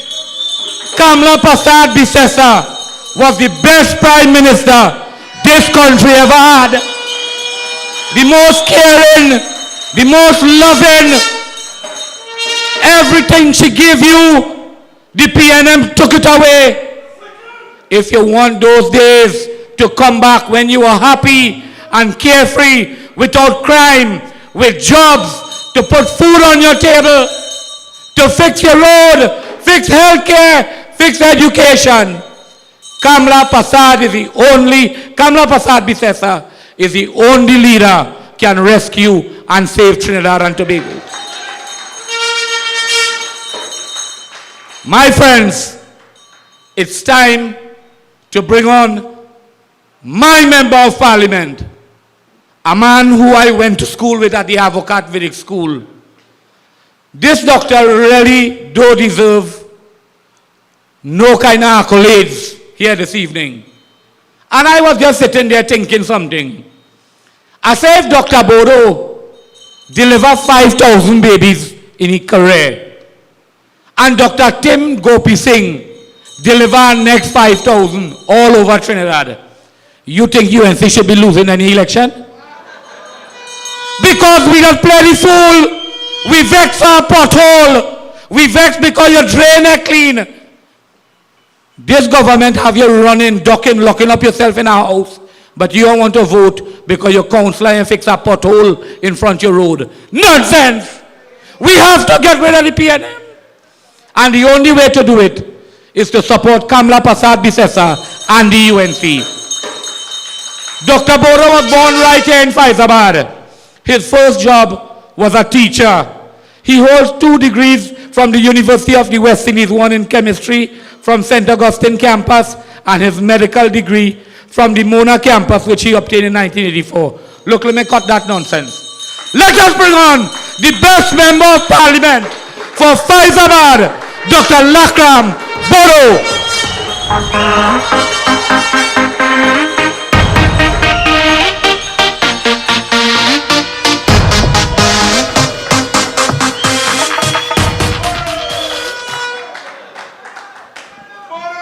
Good night, UNC family. Good night, Faizabad. Let me first of all recognize and thank our chairman for this evening, our co-chairman, the hard-working mayor of the Siparia Borough, Councillor Doodnath Mayrhoo, and Councillor Romona Victor, and thank them for the wonderful job this evening. And of course, to recognize our political leader who is looking on this meeting tonight, and the next Prime Minister, the incoming Prime Minister of Trinidad and Tobago, the Honorable Kamla Prasad Bisesa. Brothers and sisters, ladies and gentlemen, when you have to speak after Barry Padarath and Saddam Hosein and Anil Roberts, it is a challenge indeed. But what it tells us is that in the UNC, in this party, we have tremendous talent. And you can see why when we stand up in the parliament, the PNM is on the run. So I want to thank and congratulate my fellow speakers. Welcome. Thank you again for coming to Faizabad. Fellow speakers on the platform. And of course, to say a special welcome to the incoming Member of Parliament for San Fernando West, Dr. Michael Dowlath. And I see sitting next to him is the incoming Member of Parliament for San Fernando East, our brother hard-working councillor, Michael Alibokas.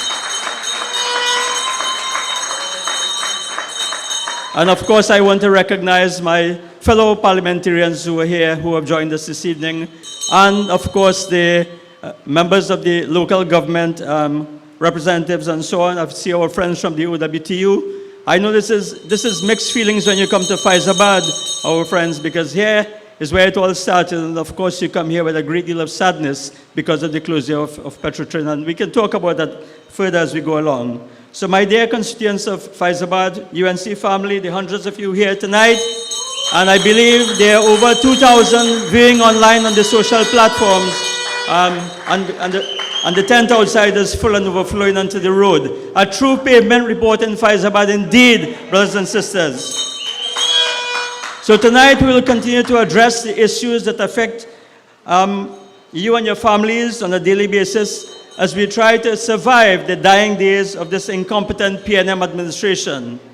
My brothers and sisters, this is a government that has failed to provide you and your families with safety and security inside your homes, never mind on the streets. This is a government that has failed your children in the education sector. This is a government that has failed to provide jobs and other growth opportunities for our young people. This is a government that has failed to provide you with timely and adequate health care. So my brothers and sisters, I will talk a little bit about the healthcare situation in Trinidad and Tobago. But before that, I just want to reflect a little bit on what has been happening to us here in Faizabad. So not only has this administration failed to provide these basic amenities, despite spending some close to $500 billion over the last 10 years, we have to remember that, they have actually managed to worsen your lives and to make all of us increasingly miserable over their time in office. Ladies and gentlemen, living in Trinidad and Tobago is now a daily challenge. It is fraught with difficulty, desperation, despair, and danger at every turn. So yes, my brothers and sisters, this is governance PNM style. The Trinidad and Tobago that the Kamla Prasad Bisesa People's Partnership government left behind when we demitted office in 2015 has now been dragged from a paradise along an agonizing path of destruction to rest on the bank of a failed state. Listen to what I'm saying. This is where we are. This is the reality in 2025, a mere 10 years after we left government. So it is apparent here in Faizabad, in the infrastructure. The mayor spoke about the mosquito crack. It's a daily eyesore as you try to traverse from San Fernando to not only Faizabad, but to Lebre and Point Fortin. So this PNM doesn't care even about their own constituencies, the ones that they hold. So even their travelers to Point Fortin and Lebre have to suffer this inconvenience in the Mosquito Creek. We already heard about the Shore of Peace, which is falling into the sea. Minister for local government comes and gives the assurance, talks about $20 million, but you and I know that will not fix until it falls long in the sea. Just like what happened at the bridge in St. John's Strait, Sabukat. The irony of this government is that they can't seem to complete a single project. You know, there's an interchange that could take you from Mondesi right to Faizabad, and this thing is almost completed. Radin Dar saying it's about 100 yards to finish. And they have some problem, but they can't seem to finish it over the last 5 to 6 years. And of course, this is impacting on the business community and the tourism potential of Faizabad. And they've had a landslip in Skinner Trace since 2022. You know, I remember very clearly, on Diwali Day 2022, I was told that the Minister of Works and Transport was coming in a hurry to try and bring relief to the people of Skinner Trace. So on Diwali, dressed in my kurta, Barry, I went down to Skinner Trace like the good MP I am to join the minister. And of course he spoke and there's hope and all of that. But here we are, this is 2025, and the 150 residents in Skinner Trace are still waiting for that landslip to be fixed and for them to be able to access what is rightfully theirs. Well, I will not say that. So my brothers and sisters and fellow citizens, there is a light at the end of this dark tunnel. The United National Congress, under the able and visionary leadership of our political leader, Kamla Prasad Bisesa, will, when she forms the next government, immediately begin the transformation of our nation back to a land of safety, opportunity, and prosperity. And my colleagues who have spoken here before have told us that we have the team, we have the plans, and we have the personnel. So, and we will do this, of course, with your help and your support, brothers and sisters, when the general elections is called very soon. We ask you to help to put the PNM out of their misery as we witness collapse over collapse in what passes for governance under their watch. So my brothers and sisters, remember, when the UNC wins, everybody wins. So now, ladies and gentlemen, I want to move on to some of the issues in the health sector in Trinidad and Tobago. There are many, many issues, but I just intend to touch on a few tonight. And there is only one word to describe the state of the health sector under this Minister of Health and this government, and that word is failure.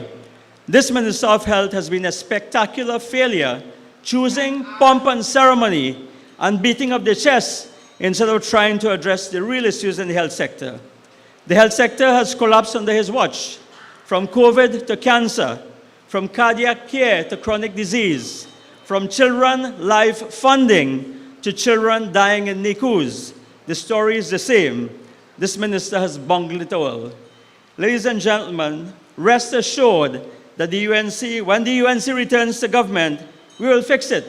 Because when the UNC wins, everybody wins. We will put patients first and we will recognize patients' rights.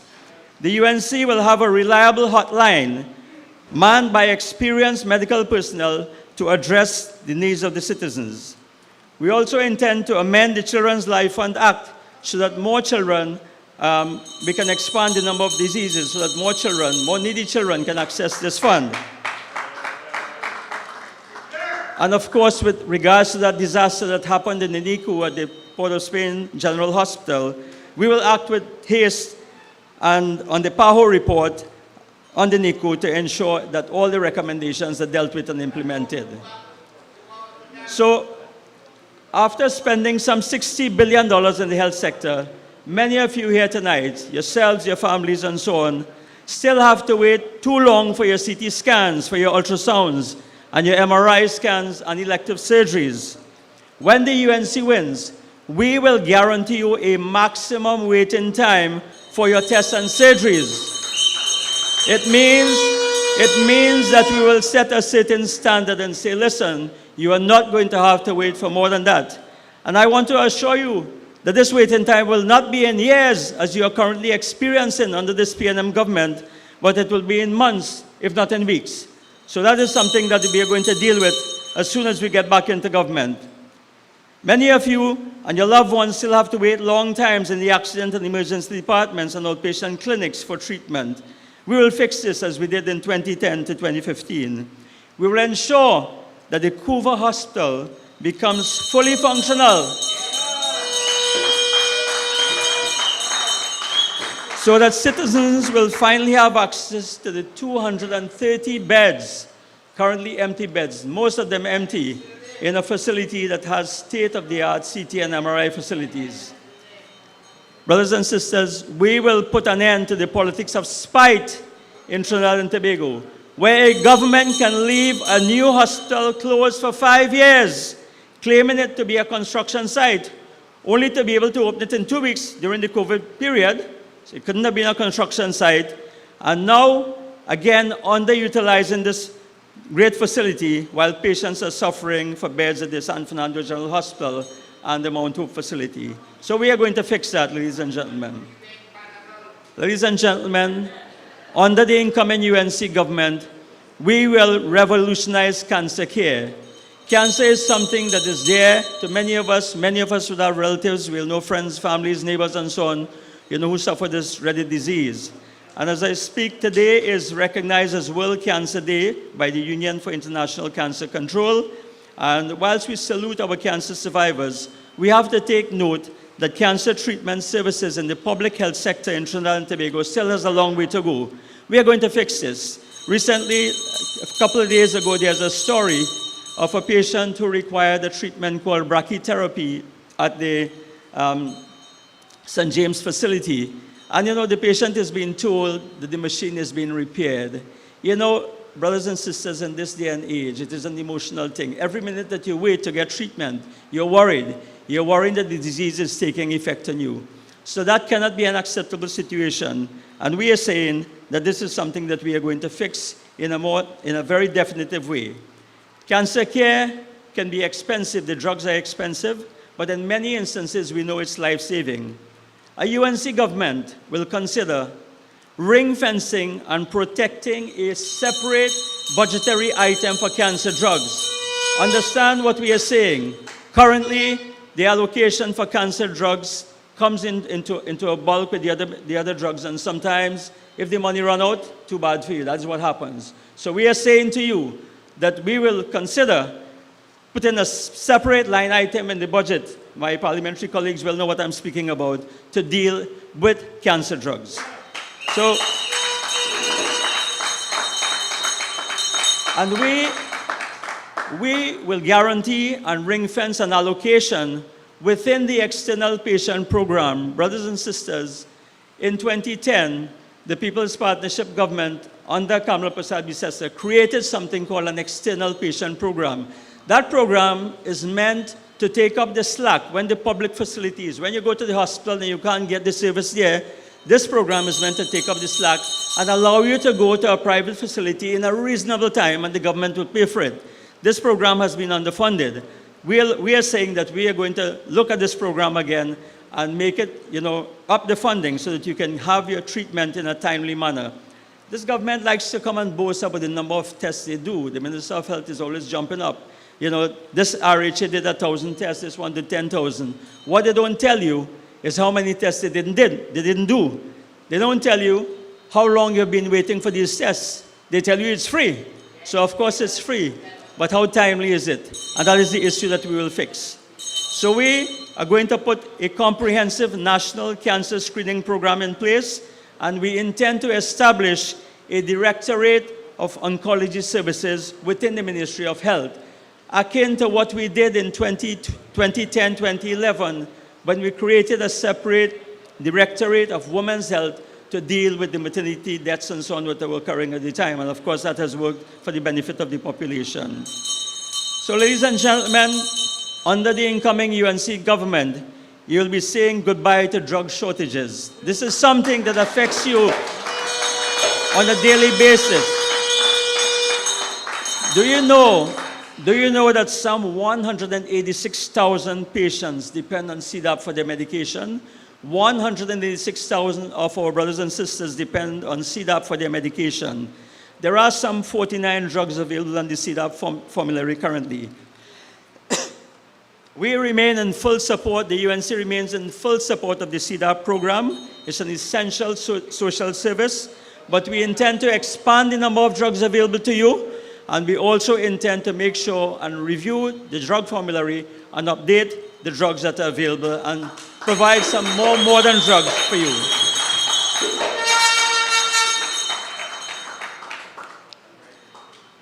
Ladies and gentlemen, I just want to move on to what I will call chronic adult disease and children's health. And I link the two together. Yes, the two are related.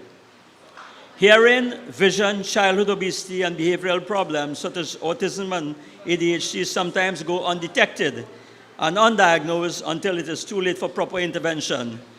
Dr. Michael Dowlath mentioned about the idea of getting access for children in school, and we are going to support that. We are going to provide and ensure regular and sustained access to doctors and other healthcare professionals for our nation's children. So we are going to have doctors in schools. And of course, this program will be a holistic approach with the Ministry of Health and with the Ministry of Education and other sectors. So we will find a space and a place for the large numbers of currently unemployed doctors, not only to work in the schools, but also in the primary healthcare centers to treat with the NCDs. Many of you who go to the health centers sometimes feel that you are rushed because there are too few doctors and they are rushed by so many patients, and all they can do is write you a prescription. So they've been reduced to prescription writers simply because the numbers are not there.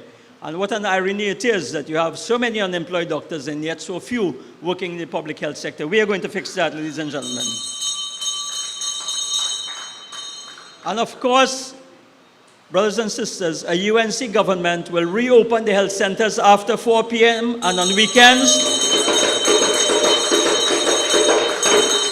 to allow you access not only for emergency treatment, but for preventative care. In this difficult time, you want to go and have your blood pressure checked, you want to get your sugar checked and your cholesterol, but you are not going to leave work. You're not going to leave during working hours to go and do that. So we are going to make it convenient for you. When you finish work at 4 o'clock, you go to the health center. You're off on the weekend, you go and you have it done.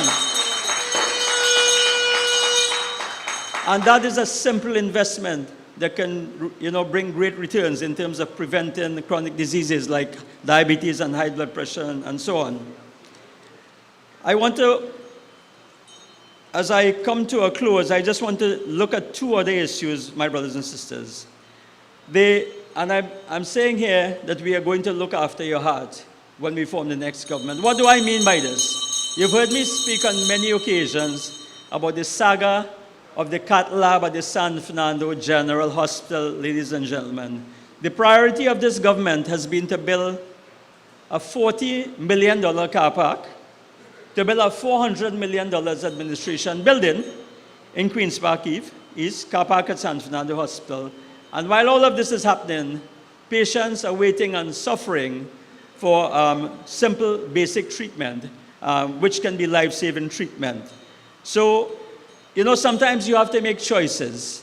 In 2011, then Prime Minister Kamala Persad-Bissessar had a choice to make. When she came to the San Fernando Hospital, following the last PNM administration, the Manning administration that is, she found patients lying on the floor. There was a shortage of beds. But there was a building, there was a structure next to the San Fernando General Hospital that the previous government wanted to use as an administration building. She said no. We could put this to better use. And of course, the story of that is that the San Fernando Teaching Hospital was constructed, and now there are 214 beds available for you in a state of art. But I just make that point to show you the thinking between our political leader, our then Prime Minister, and the current leadership and the current Prime Minister. So they would rather construct a very high-class building in Queen's Park East so they can look down at you suffering in misery, walking on the pavement, Romona. That's what they're saying. Is that what they're telling us? So the other thing about cardiac disease, so just to cut to it, basically when you have a heart attack, you need something called an angiogram. They need to put a dye into your vein and to check and see if there's blockage, and if there's blockage, they need to put a stent or you need bypass surgery. That's a life-saving thing, right? But if you can't get it done, you will die waiting for it. Now, don't get me wrong, there's a program called the Adult Cardiac Program. So they are telling you that you could apply to the ministry to get assistance outside if you can't get it in the hospital. But the waiting time is long. Many of my constituents, have died while waiting for this, and I'm sure my colleagues can tell you similar stories. In addition to that, when we look at the funding for that external cardiac program, it's underfunded. Although they have spent over $100 million, it still is not sufficient, and I'm certain that many patients would have died while waiting. And the irony of all of this is that a cath lab can be constructed for between $30 to $40 million. So this is something that the UNC government is going to do. Whenever we get back into government, we are going to make sure that you get your cath lab at the San Fernando General Hospital, and indeed at all of the other facilities that require such a facility, all of the other institutions. So, ladies and gentlemen, I will close by reflecting on the governance of the health sector.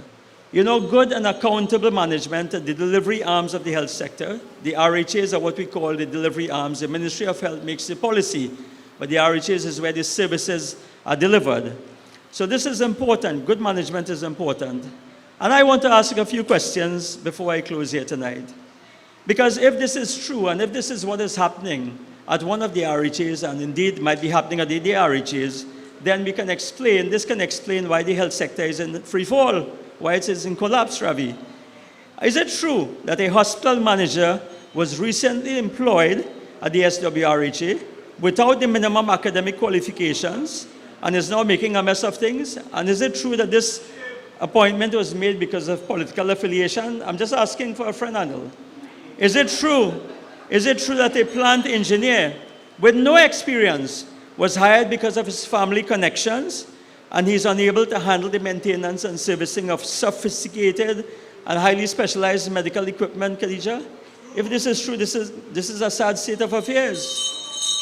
Is it true that the SWRHA continues to spend thousands of dollars every month on renting generators instead of repairing the in-house equipment against the advice of senior people in the RHA? Something is wrong here, my brothers and sisters. It appears that friends and family come first and patient care comes last under this administration. But we are not surprised. We are not surprised, ladies and gentlemen. So whenever we form the next government, the UNC will review the RHA Act to ensure that we get value for money. Almost a large sum of money is spent every year allocated to the RHAs, and we have to ensure that it is designed to provide proper care for patients. So my brothers and sisters, when the UNC win, everyone wins. There's a lot more we can say on the health sector. You would have noticed some of the policies of the incoming UNC government would have put on the screen as we go along. And as we go forward, we'll explain and share more of these policies. So I want to say to you tonight, remain strong and focused and united, my brothers and sisters. The time is near to bring the change for the better. The UNC has the experience, the talent, and most importantly, the leader to return good governance and good government back to our great nation. Long live Kamla Prasad Visesa. Long live the United National Congress. May we all remain blessed and safe, Trinidad and Tobago. I thank you. Have a good night.